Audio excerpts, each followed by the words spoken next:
प्रवास करके बस्तर प्रवास काफ़ी किए हैं। बस्तर उनके लिए नया नहीं है। अब बस्तर के राज्यों की जो आवश्यकता है रोजगार, युवाओं को रोजगार ज़्यादा मिले, उसको रोजगार भी जाते थे। अब प्रधानमंत्री बनने के बाद हमें बड़ी खुशी होती है कि भारतीय जनता पार्टी प्रधानमंत्री बनने के बाद मोदी जी का जब प्रवास दंतेवाड़ा जैसे दूरस्थ क्षेत्र में हुआ, वो विधान से दंतेवाड़ा जो बाई रोड गए और जनता को जो संबोधित किया और वहाँ पे जो जगह स्टील प्लांट का सौगात दिया, निश्चित तौर पर इससे इंडियन को रोजगार तो मिलेगा ही मिलेगा, जिससे साइड जो व्यवसाय है, साथ में ट्रांसपोर्टिंग है, लॉज है, दूसरे होटल व्यवसाय है, तो तमाम व्यवसाय उसमें उपयोग होगा जरूर। और मुझे लगता है कि नगरनार और दूसरा मेगा स्टील प्लांट आने के बाद बस्तर में रोजगार के क्षेत्र में काफी बेहद अवसर मिलेंगे और अपने जो बस्तरवासी हैं आदिवासी को एक बहुत बड़ा सौगात माननीय नरेंद्र मोदी जी ने और मुख्यमंत्री जी ने दिया। तो यहाँ पे दिया है, खासतौर पर अगर बात कर ली जाए, जब आप जनप्रतिनिधि के तौर पे चुनकर यहाँ पे आए और कहा यह जाता है कि अपने अपने आदिवासियों का अपने ट्रेडिशनल तमाम चीजें हैं, खेल, देवी देवताओं में आस्था, और इन आस्थाओं के बीच में क्रिकेट एक बहुत बड़ा माध्यम बना आपके लिए, आपने उससे अपनी एक अलग पहचान बनाई। बिल्कुल, क्रिकेट ने गाँव तक जगह बनाया है और हमको भी लगा कि थोड़ा सा फिटनेस के लिए खेलना चाहिए। फिटनेस में मंत्र ये आपका राजनीति का मंत्र बन गया? हाँ, बहुत जैसा भी हो, लेकिन बहुत बड़ा समूह और मित्र मंडली क्रिकेट के माध्यम से बना और मान सकते हैं क्रिकेट के माध्यम से हम राजनीति में आए। लेकिन क्रिकेट से पहले छात्र राजनीति में सक्रिय था, तो भी एक कारण रहा है। लेकिन क्रिकेट भी एक कारण रहा जो अंदर तक जाने को मिला, लोगों से संपर्क बनाने को मिला और आज कहीं ना कहीं है जो क्षेत्र राजनीतिक छात्र राजनीतिक जीवन और क्रिकेट भी एक व्यवस्था की मुझे यहाँ तक पहुँचने की। छात्र राजनीति को लेकर कई सवाल उठते हैं आपके छात्र राजनीति को लेकर कि आप जब इंजीनियरिंग कॉलेज में थे तो उस समय छात्र राजनीति में आप काफी सक्रिय थे और आपका विरोधी खेमा भी आप पर सीधे सीधे वार करता भी था उस समय। देखिए, जिस समय हम छात्र राजनीति करते थे उस समय विपक्ष की सरकार हुआ करती थी और उन्होंने विपक्ष के लोगों के जोड़ते हुए लोग हैं, चाहे छात्र राजनीति में हो चाहे किसी राजनीतिक क्षेत्र के लोग हों, उनको दबाने की तमाम हथकंडे अपनाते थे और उसमें हम भी थे। और स्वाभाविक रूप से जब कई बार किस्सा सुनने को मिला राजनीति में आने वाली तरह मुसीबत आएगी, तो हमें राजनीति में इस मुकाम पर पहुँचने का भी मौका नहीं था। लेकिन छात्र राजनीति में छात्र हित में और छात्रों के लिए और उनके लिए जो बेहतर हो उस पर हम काम करते थे और उस समय हम लोग मांग करते थे कि रोजगार मूलक शिक्षा होना चाहिए। आज अगर स्किल डेवलपमेंट आती है तो मुझे लगता है कि उस समय विद्यार्थी परिषद ने जो मांग उठाई थी, विद्यार्थी परिषद आंदोलन लेकर चला था, शिक्षा के साथ साथ रोजगार की भी शिक्षा होनी चाहिए, रोजगार मूलक शिक्षा होनी चाहिए। तो वो सब तमाम जो चीज़ें हैं आज जब हम सरकार में हैं, माननीय मुख्यमंत्री जी ने तो दंतेवाड़ा में बोला स्किल डेवलपमेंट कॉलेज को प्रारंभ किया, आज देश भर में उससे लेकर जो एक ग्रामीण स्टार्ट है, तो मुझे लगता है कि हम एक मिशन लेकर किए थे। आज उस सरकार में भागीदार है तो मुझे तुरंत अनुभूति होती है कि एक हम हमारी सरकार और विचारधारा वाली सरकार है जो शिक्षा मूलक और रोजगार मूलक व्यवसाय शिक्षा देने को सरकार व्यवस्था है। और कहीं ना कहीं वो एक दौर था मुझे राजनीति में मुकाम पहुंचाने के लिए और बस्तर के पहचान बनाने के लिए छात्रावास से लेकर स्कूल जो समस्या थी, मुझे पता है मैं 11वीं तक मैं काटपुर में बैठता था, लेकिन मैंने मांग किया था कि 8वीं तक कम से कम बेंच मिल जाए, लेकिन उसमें हुआ नहीं। लेकिन भारतीय जनता पार्टी सरकार, डॉक्टर मनमोहन सरकार बनने के बाद आज 6वीं तक के बच्चे बेंच में बैठते हैं। इवन 4वीं और 5वीं के बच्चे भी आज बेंच टेबल में बैठना स्टार्ट किए हैं। बस्तर में आप काफी तेजी के साथ उभरे और इस तेजी के साथ उभरने के साथ में कई विवाद आपके साथ जुड़ते चले गए, मतलब सीधे सीधे विपक्ष ने आप पर आरोप भी लगा। उस समय जरूरी वो सत्ता पक्ष से जो डिस्टेंस लर्निंग सर्टिफिकेट था उस पर भी कई बार सवाल उठाए गए, काफी सुर्खियों में भी रहा वो मामला। विपक्ष को लगता है कि कोई उभरता है राजनीति में, मैं आज राजनीति में तो कभी भी किसी के ऊपर आरोप नहीं लगाता। कई बार लोग बोलते हैं कि विधायक ऐसा कर रहा है, मंत्री ऐसा कर रहा है, मैं व्यक्तिगत तौर पर व्यक्तिगत कभी नहीं। लोग जरूर लगता है कि तत्कालिक आरोप लगा के मीडिया में बटोरने के लिए आरोप लगा लेते हैं, छानबीन कर ले। आज तमाम सुविधाएं सबके पास है, हैंड राइटिंग आप कर सकते हैं, अब स्क्रीनिंग कर सकते हैं, तमाम चीज़ें ईजीसी ने दिया हुआ है। उसके लिए भी आपने लगाया, सबने किया, मुझे फर्क नहीं पड़ता। मैं शुरू से मेरे कोई तारीफ करे मैं ज़्यादा पसंद नहीं करता, मेरा बुराई करे मैं बहुत दूर करता हूँ, मेरा शुभचिंतक कोई है। बढ़ते चलो, बस बढ़ते चलो अपने लक्ष्य की तरफ। अपने जो शुभचिंतक उनके साथ चलो, अकेला चलो तो विश्वास नहीं करता, लेकिन साथ चलो। और शुभ चिंतकों की आपने बात की, कुछ शुभ चिंतक आप बोलते हैं कि आप दोस्तों से दूर होते चले जा रहे हैं जैसे जैसे आपका कद बढ़ता जा रहा है। मेरे दोस्त अलग अलग क्षेत्र में है, अलग अलग है। दूसरा जो चीज़ है, समय उनके पास नहीं है। आज राजनीतिक क्षेत्र में बहुत कम मित्र मेरे हैं, राजनीति में जो काम कर रहे हैं। और मेरे जो पुराने जो मित्र थे बहुत से लोग जॉब में हैं, और अलग अलग क्षेत्र में जॉब में है, कोई इंजीनियर है, कोई डॉक्टर है। एक्सपेक्टेशन भी काफी है आपसे। सवाल भी रहता है कि पहले टाइम से महेश से मिले, तो अभी परिवार का भी रहता है कि अब हमारे साथ बैठ के रहे। तो अपने श्रीमती की भी शिकायत रहता है, अपने बेटा की शिकायत रहता है, आप पहले जैसे मेरे साथ आप नहीं खेलते हो, पहले जैसा मेरे संडे समय नहीं बिताते हो। शिकायत सबके साथ है, लेकिन अल्टीमेटली मेरे को जनता के लिए काम करना है, समय जनता के लिए निकालना है। इसलिए आप जनता के बीच में हमेशा रहते हैं। जनता के लिए बहुत सी योजनाएं हम बनाने के आज माननीय मुख्यमंत्री जिस विभाग का दायित्व दिया वन विभाग का, उसको लेकर विभाग में कुछ बेहतर करें। संग्राहक से लेकर जो अपना मूलभूत संग्राहक हैं उनसे लेकर संग्राहक से लेकर बाकी जो अपने कर्मचारी उन तक भी चिंता करना, और अपने जो वनवासी क्षेत्र में जो लोग संग्राहकी करते हैं उनके साथ वैल्यूडेशन के लिए कैसे काम करें, तमाम योजना पर काम करना है। सिर्फ अगर मंत्रिमंडल में रह के सिर्फ रूटीन काम करें तो मेरे को लगता है प्राप्त समय में मुझे मिलेगा, लेकिन बहुत सी योजनाओं के लिए काम करना है। और माननीय मुख्यमंत्री की अपेक्षा भी है, जनता की भी अपेक्षा है। और दूसरा, युवाओं को राजनीति में आने के बाद जो लोग अपेक्षा करते कि कुछ अच्छा होगा और कुछ परिवर्तन होगा, अगर हम भी कुछ हट के यार मेहनत नहीं करेंगे तो मुझे नहीं लगता कि युवाओं को राजनीति की ओर रुझान आएगा। आज महेश गागरा युवा राजनीति में एक चेहरा है, युवाओं का देश है, और यहाँ पर अभी एक युवा उत्सव भी हुआ। प्रधानमंत्री नरेंद्र मोदी जी की खास मतलब तमाम देश के लोग यहाँ पे इकट्ठा हुए। आपको नहीं लगता कि राजनीति क्षेत्र में युवा उतना इंटरेस्ट अभी नहीं दिखा रहे? मैं पहले कहा कि अब कुछ अपने भी जैसा अवसर मिला है। अगर आपने जैसे कहा मुझे युवा चेहरा लोग मानते हैं, अगर मैं युवाओं के लिए कुछ मानते क्या आप हैं युवा चेहरा? युवाओं को कुछ बेहतर करूँ, युवाओं के रोजगार के लिए, युवाओं के बेहतरी के लिए राजनीति में एक युवा कुछ कर सकता है। पहले लेकिन जोश के साथ होश भी होना चाहिए। बिल्कुल। अब मुझे तो नहीं लगता कि होश को भी खोया हूँ, ना जोश में ज़्यादा आया हूँ। बिल्कुल एक सोच के साथ आगे बढ़ रहा हूँ। जोश और होश अपनी जगह पे है, मेन सोच है, सोच के लेकर आगे बढ़ रहा हूँ। और सोच ये मुझे लगता है कि आगे लेके जाएगा। युवाओं को लेकर मैं चाहता हूँ कि राजनीति में आना चाहिए। हम दूर से किसी गाली देंगे, जब तक डॉक्टर पास जाएंगे तो इलाज होगा नहीं। उसी राजनीति में सत्ता परिवर्तन और सत्ता में रख के लोगों के लिए काम करना। इसलिए युवा जनप्रतिनिधि के तौर पे आप युवा एक आदर्श चेहरा बन चुके हैं, ऐसा कहा जा सकता है। बहुत से युवा हैं, माननीय मोदी जी युवाओं के चेहरे को आज देश के प्रधानमंत्री बने, माननीय मुख्यमंत्री जी युवा सोच के हैं, तमाम लोग युवा ये तो युवाओं का देश ही है। बिल्कुल। अभी तो विदेशों में भी चर्चा होती है कि भारत तो युवाओं का देश है। बहुत ही तेजी से युवाओं का संख्या बहुत तेजी से बढ़ रहा है, और उनके लिए बेहतर काम करें। और सब मिलके राजनीति में टिकट और पद और पावर नहीं है, सकारात्मक राजनीति के लिए भी युवाओं को राजनीतिक संगठन में आना चाहिए। संगठन में आना चाहिए। आपने संगठन की भी बात की, संगठन में भी आपने काफी अच्छा काम किया है, छात्र राजनीति के तौर पे, छात्र नेता के तौर पे ही। संगठन और सत्ता में किस तरह तालमेल होना चाहिए? आपको लगता है कि संगठन और सत्ता में जो तालमेल होना चाहिए वो तालमेल? भारतीय जनता पार्टी में बेहतर तालमेल है।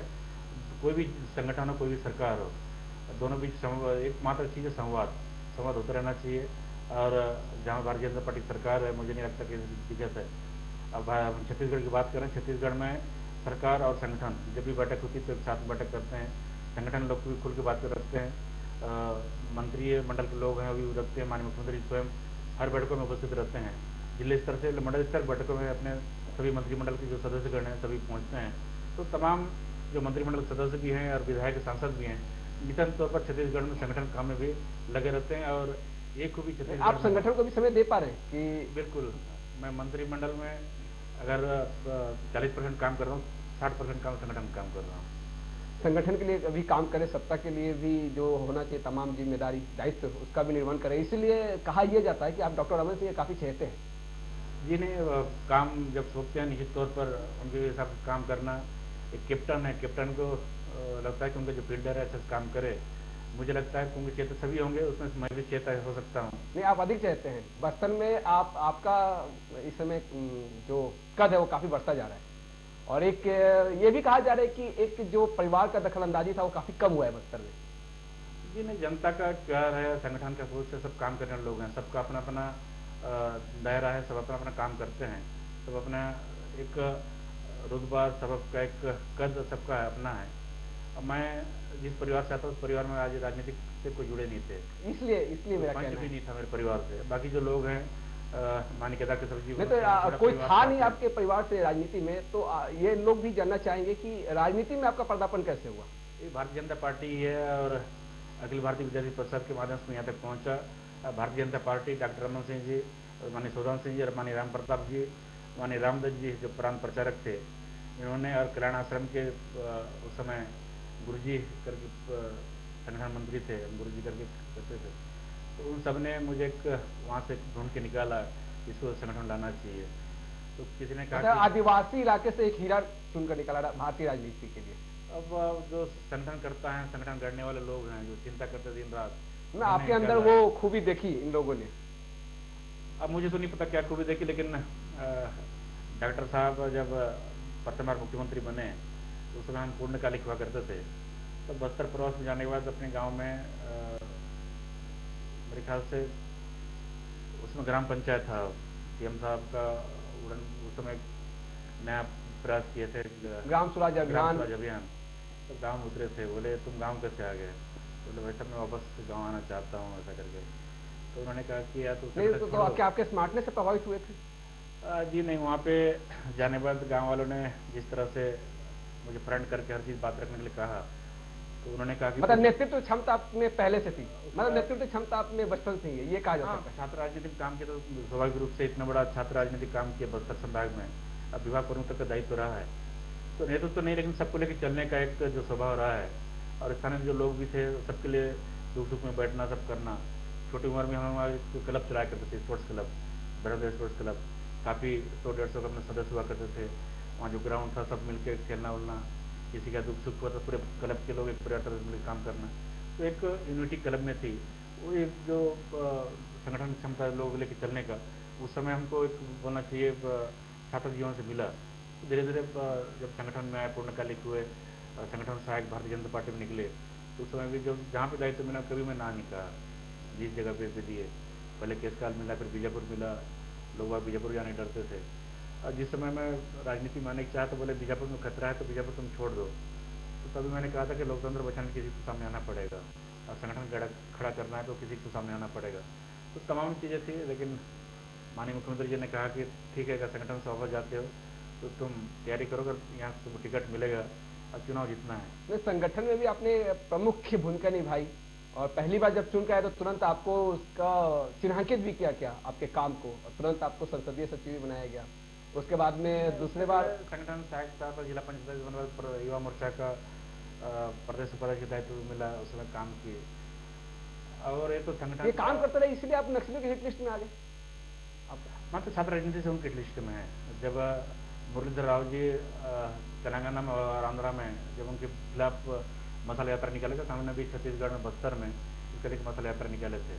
तो काफ़ी हमने महेंद्र कर्मा जी जब उनके आंदोलन चलता था उस आंदोलन से जुड़ा तो नहीं था, लेकिन हमने भी अपने स्तर से छात्र राजनीति और विद्यार्थी परिषद के माध्यम से उनके खिलाफ बहुत बृहद एक मैं डूंगा से लेकर दोरनापाल से लेकर दंतेवाड़ा तक जब पद यात्रा निकालने के बाद दंतेवाड़ा में बहुत बड़ा छात्र रैली किया था, उसमें बड़ा संगनाद किया था, और छात्रों से अपील किया था कि जो नक्सलवाद बस्तर की ओर बढ़ रहे हैं उससे आप दूर रहें। आपने सलवा जुडूम का भी दौर देखा, उसके बाद में अभी हाल में बीजापुर में आक्रोशित ग्रामीणों ने नक्सलियों के खिलाफ भी बैनर पोस्टर उठाए। आपको लगता है क्या कि सलवा जुडूम की फिर से शुरुआत हो रही है, जिस तरह से अभी हाल में बीजापुर में? सलवा जुडूम कोई अभियान नहीं है, जनता का आक्रोश नक्सलवाद के प्रति है। नक्सलवाद जो लोगों को शोषण कर रहा है, लोगों को जो मंगोरी के नाम से किसी के नाम से हत्या कर रही हैं। अभी गंगालूर में 4 साल की बच्ची को, दूध में बच्ची को पटक के मार डाला। तो इस तरह से एक क्रूरता जो दिखा रहे हैं उसमें लोगों का आक्रोश है। स्कूलों को तोड़ रहे हैं, आश्रमों को तोड़ रहे हैं, आप स्वास्थ्य कार्यकर्ता को जाने से दवाई बांटने से मना कर रहे हैं, आप बसों को रोक रहे हैं, बसों को चला रहे हैं। जिस क्रिकेट खेल भावना से सबको जोड़ता है उस क्रिकेट पर भी उन्होंने अटैक किया। बिल्कुल तमाम मतलब ये लगता है कि क्रिकेट से जो चुनकर जनप्रतिनिधि के तौर पर जो आ गया था, इसलिए क्रिकेट को भी अटैक करो, क्रिकेट पर भी वार करो। उनका एक ही कहना है कि लोग हथियार उठाएं और जो आंध्रा के जो लोग हैं वसूली करके अपने बच्चों को अच्छे स्कूल पढ़ाएं। आज बस्तर की जनता समझ रही है कि हमारे स्कूल के बच्चों के स्कूल को तोड़ रहे हैं, आश्रम को तोड़ रहे हैं, और उनके बच्चों को बड़े बड़े ऐसे स्कूल में DPS में पढ़ा रहे हैं, प्राइवेट स्कूल में पढ़ा रहे हैं, कॉलेजों में पढ़ा रहे हैं, और सरकार के भी ध्यान में है। ऐसा नहीं कि नक्सली जो कर रहे हैं, नक्सली जो बच्चे पढ़ रहे हैं, सरकार ध्यान में नहीं है, लेकिन नक्सली तो गलतफहमी में है, उसको गलत ढंग से ले रहे हैं। दूसरे सबसे बड़ी बात है, नस्लवाद को लेकर कुछ लोग दुकान चला रहे हैं और बस्तर के लोग गुमराह करके कुछ बीच में उनको। ये दुकान कौन चला रहा है? नक्सलवाद के नाम पर दुकान कौन चला रहा है? कुछ बुद्धिजीवी जो लोग हैं, अपने आप कथित बुद्धिजीवी जो लोग हैं, मैं सीधे सीधे आप मानवाधिकार संगठनों को सीधे सीधे। बिल्कुल, बहुत से संगठन है जो नस्ल की तरफ बना के मैं मानता हूँ, और इसमें मुझे बोलने में कोई हर्ज नहीं है। तो बहुत से जो संगठन है सीधे नस्लवाद के लिए काम करते हैं, और बहुत से लोग जो बड़े प्रतिष्ठित वकालत करने वाले लोग हैं जो उनके लिए काम करते हैं। आज बस्तर के आदिवासियों का दर्द कोई नहीं समझता, उनके कोई आवाज उठाना नहीं है। आज अगर वहाँ पे कुछ काम हो रही है, उसके लिए आश्रम में टूट रहा है, उसको बोलने वाला कोई नहीं है। आदिवासी को दवाई बढ़ रहा है, दवाई लूट रहे हैं, उसको बोलने वाला कोई नहीं है। 100 वाट कूड़ आ रहा है बम से, उसको बोलने वाला कोई नहीं है। तो तमाम जो लोग हैं, इससे पता चलता है कि किस नाम के बुद्धिजीवी, किस नाम का मानवाधिकार, जो छोटे आदिवासी दूध में बच्चे को पटक के मार दिया जा रहा है। तो सब संगठन कहाँ जाते हैं उस समय? आदिवासियों को मुंगरी के नाम से जिंदा गाड़ दिया जाता है, जिंदा जला दिया जाता है, उसमें अधिकार कहाँ जाते हैं? तो इसलिए मुझे लगता है कि जितने संगठन हैं सब नक्सलवादी के लिए काम करते हैं। आदिवासियों के हक को मारते हैं नक्सली, तो एक तरह से कहा जाए तो। और दूसरी तरह से अगर देखा जाए तो आदिवासियों को जो वनोपज का मूल्य मिलना चाहिए, जिस तरीके से जिसका पहले सीधे सीधे तौर पे नक्सली कब्जा कर रखे हुए थे, अब क्या लगता है अब वन मंत्री है, वनोपज को लेकर जो सही कीमत है वो आदिवासियों को मिल सके? देखिए, नस्लवाद जब तेंदुपत्ता का जब खरीदी होता था, जब हम पढ़ते थे उस समय मांग बढ़ाने के लिए बहिष्कार करते थे, लेकिन हमारी सरकार जब बनी, माननीय मुख्यमंत्री जब मुख्यमंत्री बने, उस समय तेंदुपत्ता का दर 450 रुपये था। अब कल ही उन्होंने घोषणा किया है 1200 रुपये से 1500 रुपये हुआ। तो मुझे नहीं लगता कि जो वनोपज की दर देना तो सरकार पीछे है, लेकिन कहीं ना कहीं मुझे लगता है जब आज एक चीज़ मैं और आपको बता दूँ, जब चावल हम देते हैं, माननीय मुख्यमंत्री खाद्यान्न सुरक्षा योजना जो चावल मिलता है, वो नाका बना के रखते हैं नक्सली। जब नक्सली वहाँ चावल लेने वाला जब ग्राहक चावल लेके जब जाता है, तो वापस उनको लेके उस चावल को आधा अपने पास रख लेते संगठन नाम से, और कुछ चावल वापस देते हैं। वैसे ही तेंदुपत्ता जब खरीदी होगा तो तेंदुपत्ता बोले कि हमारे कारण रेट बढ़ा है, संग्राहक के पास कम जाएगा, वो पैसा अपने पास ज़्यादा रखेंगे। तो कहीं ना कहीं हर चीज़ से शोषण कर रहे हैं। अब उसी वनोपज के नाम से आदिवासी बीच में गए, लेकिन उसी वनोपज से, उसी खाद्यान्न से लूट के अपना संगठन बढ़ा रहे हैं और आदिवासियों को शोषण कर रहे हैं। आदिवासियों को शोषण कर रहे हैं। अगर आदिवासियों के शोषण को रोकना है तो क्या पहल करने की जरूरत है? खासतौर पर आप वन मंत्री हैं और एक पूरा वन आच्छादित क्षेत्र है, माना यह था कि अमेजन से भी घना वन बस्तर का है, और फॉरेस्ट प्रोडक्ट इतने हैं कि वहां से अगर फॉरेस्ट प्रोडक्ट को ही सही दाम मिले आदिवासियों को, तो बस्तर का जो अभी तो संग्राहक हैं जो कच्चे माल लाते थे और फेडरेशन के माध्यम से हम खरीद के उसको बेचते थे, लेकिन माननीय मुख्यमंत्री जी हमने निर्देश दिया है, हमने तय भी किया कर रखा है, उस चीज़ को वैल्यूडेशन करें, उसको प्रोसेसिंग यूनिट लगा के उसको वैल्यू बढ़ाएं। जैसे महुआ के लेके हम राजनांदगांव यूनिट लगाने जा रहे हैं, जहाँ पे उसको लड्डू बनाएंगे और अन्य जो चीज़ें जो मार्केट में डिमांड उसको लेकर जाएंगे। वैसे हम बस्तर में इमली लेके जा रहे हैं, जहाँ पे इमली कैंडी है, इमली पाउडर है, इमली कमजोर, इमली केचप है, जो आज मार्केट में डिमांड है, जो होटलों में डिमांड है, लोग चाहते हैं। बल्क कंट्री में उसको पाउडर जाता है, तो ऐसा चीज़ करके वैल्यूडेशन करके हम देना चाहते हैं। और चिरौंजी है, चिरौंजी को लेके कलेक्ट करके उसको हम प्रोसेसिंग कर लें, तो काजू है उसको प्रोसेसिंग कर लें। अब माहौल पत्ता है उसको हम लोग आज काफ़ी लोग माहौल पत्ता के लेके जो पतल बना के बेच रहे हैं, तो तमाम चीज़ें हैं वैल्यूडेशन करने जा रहे हैं। अब मुझे लगता है कि जब संग्राहक से लेके प्रोसेसिंग यूनिट से लेकर मार्केटिंग में जब जोड़ेंगे, कहीं ना कहीं जब इनको मूल्य जब मिलेगा तो आदिवासी आज मिल रहा है। तेंदुपत्ता का मैं पहले का 450 था, 1500 रुपया हो गया। और अब मतलब पिछले बार 22 जो फड़ था सुकमा उन्होंने नहीं तोड़ने दिया। कहीं ना कहीं जब ऐसा फड़ा को तोड़ने नहीं देते हैं तो उनसे बोनस से लेके उनको जो मिलने वाले बीमा है, बच्चों को मिलने वाली छात्रवृत्ति, तमाम चीज़ से उनको वंचित करते हैं। सिर्फ ऐसा नहीं कि उस समय के सीजन से उनको वंचित करना पड़ता है, तमाम जो सुविधा उनकी करते हैं। उस समय तो उनका जो संग्रहण होता है इमली से लेकर चीज़ें नस्ली विरोध करते हैं, कहीं ना कहीं विरोध करके, और उनको लगता है कि जो उनको मिलने वाला दाम है उससे पूरे आदिवासी समाज को वर्ग को वंचित भी करते हैं। लेकिन सरकार तय करके रखा है कि स्थानीय जो संग्राहक हैं उनके साथ मिलकर ऐसा कुछ यूनिट लगाया जाए और ताकि उनको ज़्यादा दाम मिले। वन विभाग है, खासतौर पर वन विभाग पहले मुख्यमंत्री डॉक्टर रमन सिंह अपने पास ही रखे हुए थे, बिजमोहन अग्रवाल जी कुछ समय तक रहे। आपको नहीं लगता है कि आप वनों के बीच में रहें, आदिवासियों के बीच में रहें, और अब जाकर वो तमाम जो जमीनी स्तर पर जो सुविधाएं होनी चाहिए उसको आप आगे लेकर चल रहे हैं, जिससे आदिवासियों को एक उचित मूल्य उनको उनका हक वो मिल सके? नहीं, तमाम लोग रहे, तमाम लोग ने अच्छा प्रयास किया। हमारे पर भी जितने मंत्री रहे होंगे सभी ने अच्छा काम किया है। और मेरा काम है कि मैंने बचपन से लेके जवानी तक जब वनों में दिन रात बिताया है, वहाँ खेला वहीं बड़ा हुआ है, तो वहाँ की जो उपज कैसा मिलता है, संग्रह कितना परेशानी है और उसको लेके हम कितना अच्छा दाम पा सकते हैं, मुझे उसको ज्ञात है। अब सीधा सीधा कहीं ना कहीं अब दूसरा जो चीज़ है बिचौलियों से हटाना, इसके लिए आपको वैल्यू एडिशन देना पड़ेगा। उसको डायरेक्ट संग्रह से प्रोसेसिंग यूनिट तक डायरेक्ट कैसे आ जाए, प्रोसेसिंग यूनिट के बाद उसको मार्केट में कैसे पहुंच जाए, टोटल सिस्टम जब तक डेवलप नहीं होगा तो मुझे लगता है कि दाम उसको मिले, और मैं उस क्षेत्र में काम कर रहा हूँ। इसलिए आप जमीनी स्तर पर खुद उतर गए, कई जगह पर वन तत्वों को पकड़ने के लिए आपने खुद ही मुहिम छेड़ दी। बिल्कुल, आज वनों को बचाने के लिए जनसंघ की भी जरूरत है। संयुक्त वन समितियाँ हमने अच्छा काम कर रही है और जनता भी काम कर रही है। कहीं पर ऐसा लगता है कि कम कर्मचारी भी रहते हैं, तो लोगों को साथ दाद देने के लिए मंत्री होने के नाते मुझे जिम्मेदारी बनती है कि तमाम चीज़ें को रोकना भी चाहिए, चाहे तस्करी हो चाहे चोरी हो, और उनको मिले। मैं सामान्य न्यायालय को भी धन्यवाद करता हूँ कि इस तरह के प्रकरण को उन्होंने जमानत नहीं दिया, आज लोग जेल में हैं, तो जिससे बाकी जो लोग हैं उसमें भय होगा और निश्चित तौर पर वन में जो अपराध है, वन की जो तस्करी है, उसमें कमी आएगी। साथ ही साथ अभी हमने एक अभियान चलाया है, वन तस्करी जो खाल वगैरह, बाघ को खाल है, भालू खाल है, जो तस्करी हो रही है, उसमें भी हम काम कर रहे हैं। निश्चित तौर पर जिससे जो बड़े तस्कर हैं जो लेके बाहर बेचते हैं, बाहर इसको मार्केटिंग करते हैं, तमाम क्षेत्र में रोक लगाए। तमाम क्षेत्र में रोक लगाए। इसके अलावा एक चीज इसमें ये भी है कि काफी अच्छा वन क्षेत्र है, टाइगर रिजर्व भी है, पर्यटन से भी इसको जोड़ा जा सकता है। अगर एक अच्छा प्रयास हो तो जो पर्यटक यहाँ पे एक तरह से पर्यटन को लेकर जो है छत्तीसगढ़ में संभावना है, उसको अगर वन विभाग और पर्यटन विभाग साथ लेकर चले तो काफी अच्छा एक रिजल्ट देखने को मिल सकता है। वन क्षेत्र में एक दायरा है, वन विभाग का वन अधिनियम है, सेंचुरी सुप्रीम कोर्ट का अधिनियम उसमें लागू होता है, तो कहीं ना कहीं हमने इको टूरिज्म बोर्ड की भी आवश्यकता महसूस किया है।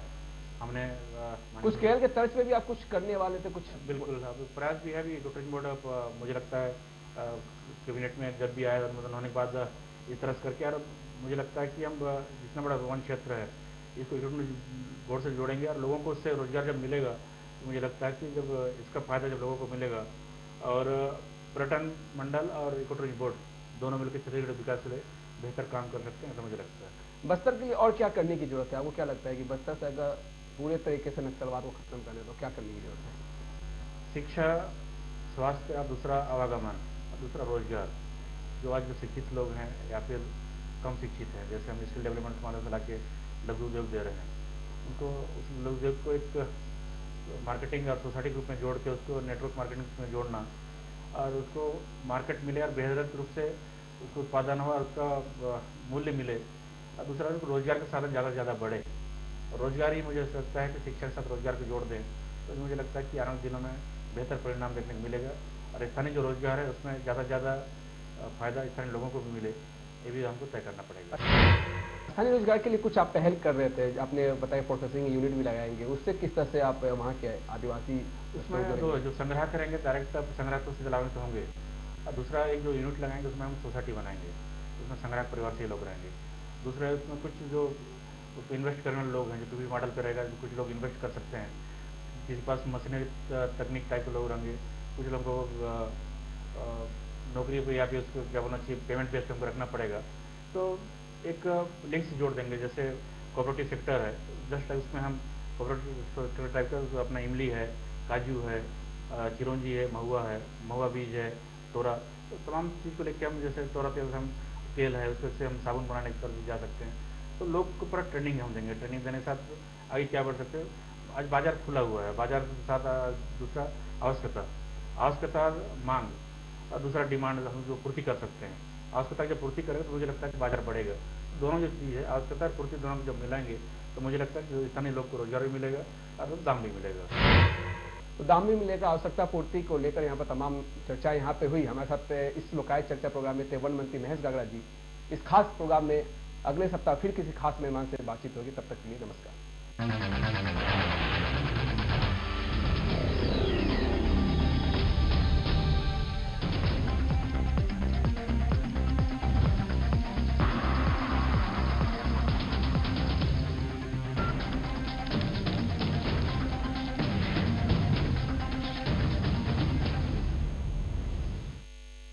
अरे हाय ये कैसी कैसी बीमारियां हैं आई, काम न आए महंगी महंगी दवाई। हाय बीमारी, हाय बीमारी, हाय बीमारी। मत हो हताश, मत हो निराश, होम्योपैथी पर करो विश्वास, क्योंकि हम हैप्पीनेस को जीने वाले हैं, हम होम्योपैथी खाने वाले हैं, ओ होम्योपैथी खाने वाले हैं। तुम्हें नहीं कोई पीड़ा भाई, छोटी छोटी सी गोलियां खाई, बीमारी से छुटकारा मिलेगा, रोगों से छुटकारा मिलेगा, ना कोई साइड इफेक्ट रहेगा, तन मन को आराम मिलेगा, क्योंकि हम द्विवेदी जी को, डॉक्टर द्विवेदी जी को, हम द्विवेदी जी को चाहने वाले हैं, हम हैप्पीनेस को जीने वाले हैं, हम होम्योपैथी खाने वाले हैं। Doctor A K. Dwivedi, advance homeo health centre, Mayank apartment, Geeta Bhawan Mandir road, Indore. Contact 9826042287।